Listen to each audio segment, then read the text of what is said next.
Paano mo nagawang magpakasal sa isang pipitsuging modelo, Jared? Isang kahibangan ng ginawa mo. Galit na sambit ng kanyang ama. Hindi ko naman po pababayaan ang negosyo, Papa. At ako pa rin ang susunod sa yapak mo. At hindi ko naman pababayaan ang negosyo kahit na ako'y kasal na. Hindi man galing sa mayamang pamilya si Catalina, ay maipagmamalaki ko naman siya sa ibang bagay. Sagot niya sa kanyang ama na tila lalo nitong ikinagalit. Hindi ko maintindihan yung napakawalang kwentang rason mo, Jared.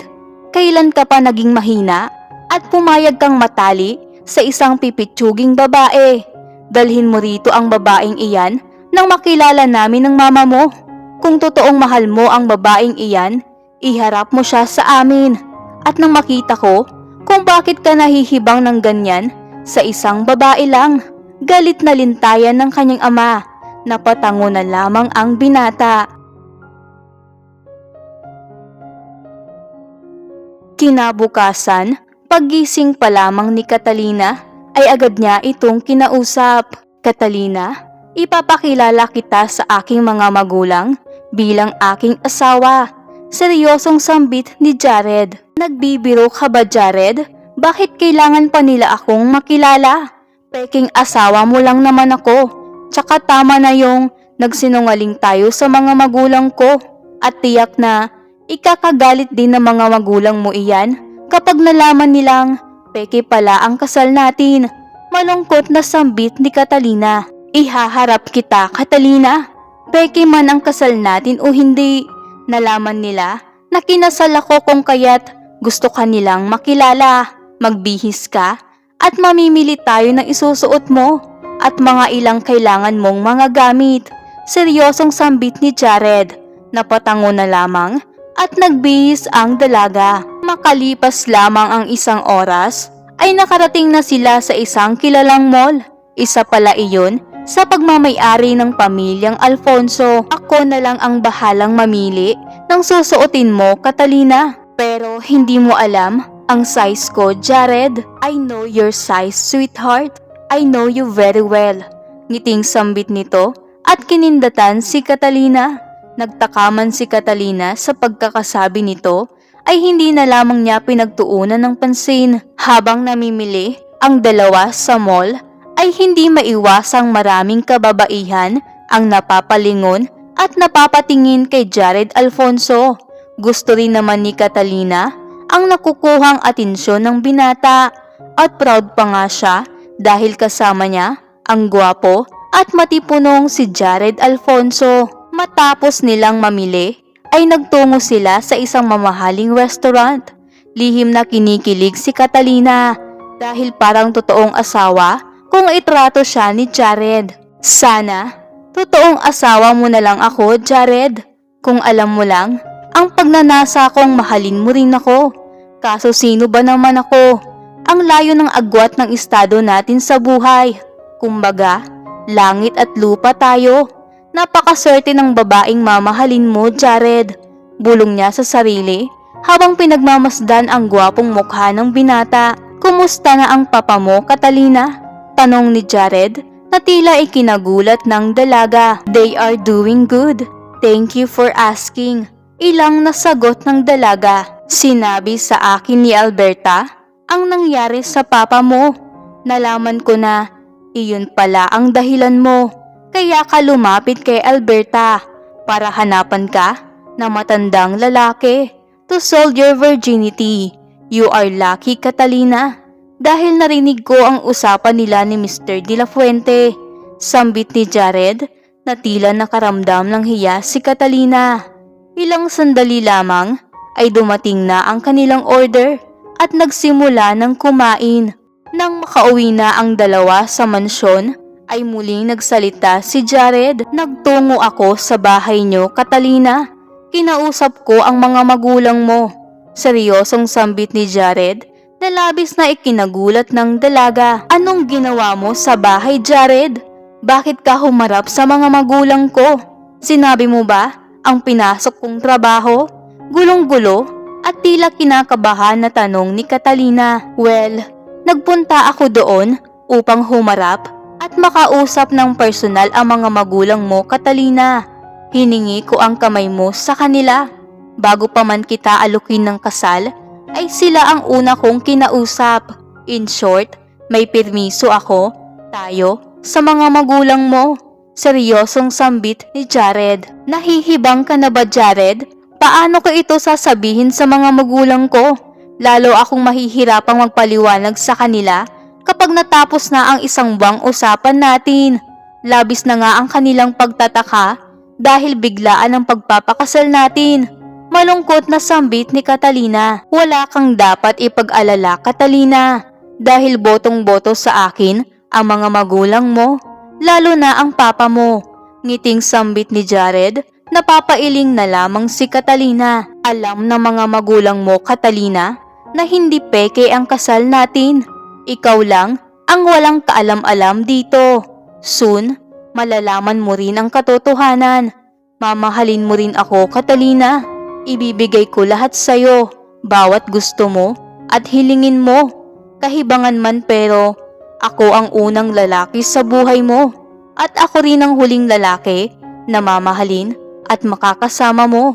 Bulong nito sa kanyang isipan habang pinagmamasdan ang nakabusangot na asawa. How do I look, Jared? Ayos lang ba ang suot ko? Kinakabahang tanong ni Catalina. You are perfect, Catalina. Kahit ano pa man ang isuot mo, lahat bumabagay sa'yo. Lalo na kung wala kang suot.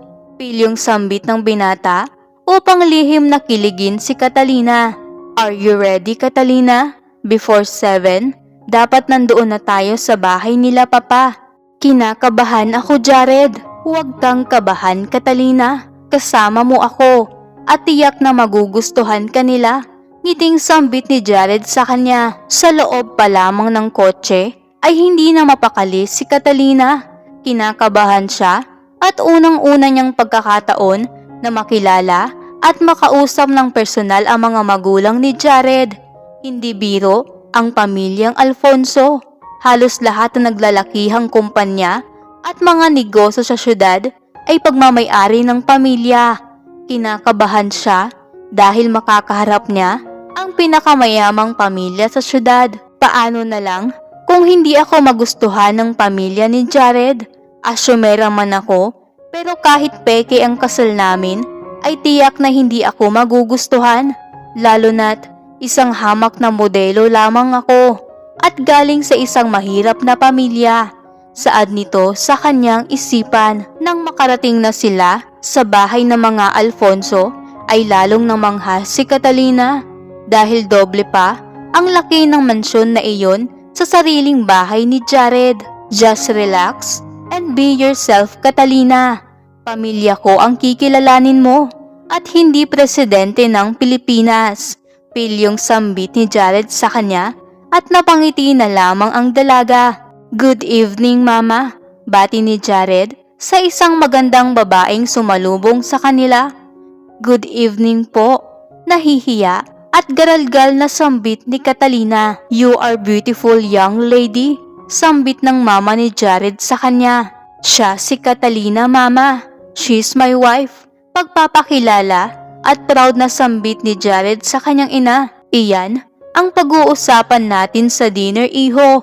Tara na sa komedor at naghihintay na ang papa mo.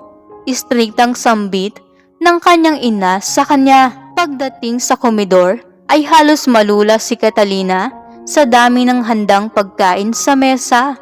Iilan lang silang kakain, ngunit parang isang buong barangay ang kakain at tila magmumukbang ang pamilya dahil sa dami ng handa na nandoon. At isa pa, paniguradong hindi basta-basta ang naglutong ng mga pagkain. Good evening, Papa. Bati ni Jared sa kanyang ama. Good evening po. Nahihiyang sambit ni Catalina. Agad niyang nakita kung kanino nagmana ng kwagapuhan si Jared. Hawig ito ng kanyang ama. Ngunit walang kangiti-ngiti at seryoso ang mukha nang batiin niya ito. Habang kumakain ay tila nabibingi sa katahimikan si Catalina. Ganto ba talaga kumain ang mga mayayaman? Kailangan kong kumain ng maayos dito. Unti-unti muna ang kainin mo, Catalina. Huwag mo ipahalata na malakas kang kumain. Nakakahiya sa mga magulang ni Jared. Pilyang sambit ng dalaga sa kanyang isipan. Do you like the food, Catalina? Tanong ng ina ni Jared. Masarap po. Ngiting sambit ng dalaga. Ma, Catalina knows how to cook. May pagmamalaking sambit ni Jared sa kanyang ina. Really? That's great. Mapapanatag na akong kumakain ka ng masasarap na pagkain, iho. Sambit ng ina ni Jared. Jared is a really wealthy man. Maraming mga anak ng politiko, mga negosyante, at mga nanggaling sa mga mayayamang pamilya ang naghahangad na isang Jared Alfonso. Seryoso at makahulugang sambit ng ama ni Jared. Miss Catalina, ipakilala mo sa amin ang sarili mo. Sabihin mo kung anong pamilya ang pinagmulan mo. I'm not belong to any elite family, Mr. Alfonso. My parents live a normal life, but we are happy in what we have. Taas noo at may ngiting pagpapakilala ni Catalina. Jared Alfonso is a very wealthy man, Catalina. Sa tingin mo ba, hindi ka tawa-tawa kapag nalaman ito ng mga kakilala namin o ng publiko na kayo'y kasal? Isa ka lang pipitsuging modelo na naghahangad na makapamingwit ng isang matabang isda. Anong pinagmamalaki mo, iha? Sabihin mo sa amin kung anong nagustuhan at ganto kahibang ang isang Jared Alfonso sa'yo. Nagtitiimbagang sambit ng ama ni Jared. Tumigil ka, papa. Respect her, please. Pasigaw na sambit ni Jared sa kanyang ama. Ngunit si Catalina ay maluha-luha na sa mga narinig at sinabi ng ama ni Jared sa kanya, "We're done here, papa. Aalis na kami." Galit at pagpapaalam ni Jared sa ama at sa kanyang ina at hinila na nito si Catalina palabas ng mansyon. Makalipas ang kalahating oras ay nakauwi na sila sa bahay ng binata. Ipinakita ni Catalina na siya'y matapang at okay lang lahat sa kanya sapagkat ayaw nitong magalit si Jared sa sarili nitong ama dahil lamang sa kanya. Napangiti lamang si Catalina at nagpaalam na magbabanyo muna. Nang makarating na ng banyo si Catalina, ay doon nito ibinuhos ang lahat ng sakit at kirot na nararamdaman nito sa mga binitawang salita ng ama ni Jared sa kanya. Isa ka lamang mahirap, Catalina. Wala kang maipagmamalaki. Peke ka palang na asawa pero hindi ka na agad magustuhan ng pamilya ni Jared. Isa ka lang mahirap. Isa ka lang ambisyosa na nangangarap na magustuhan at mahalin na isang Jared Alfonso. Pagmulat na mga mata ni Jared ay hindi na niya nasilayan sa tabi niya si Catalina. Kunot noon itong hinanap ang asawa sa banyo, sa kusina at sa ibang sulok ng mansyon. Ngunit wala itong Catalina na nakita. Nagtungo muli ito sa kwarto upang tignan ang mga gamit ni Catalina at sa kasamaang palad ay wala na roon ang mga gamit ng dalaga. Napamura at hindi mapakali ang binata. Nasaan ka, Catalina? Saan kaya nagtungo si Catalina? Tuluyan na kayang mawalay ito kay Jared Alfonso? Abangan natin yan sa part 5, kaibigan. Life in a world that keeps changing. Think that it's progress you're making. Copy and paste pretty faces all the time. Pictures so perfect we play through. Only cause you set up the angle. Web that you weave got us tangled. Caught in what's before our eyes. Show off your fantasy reality.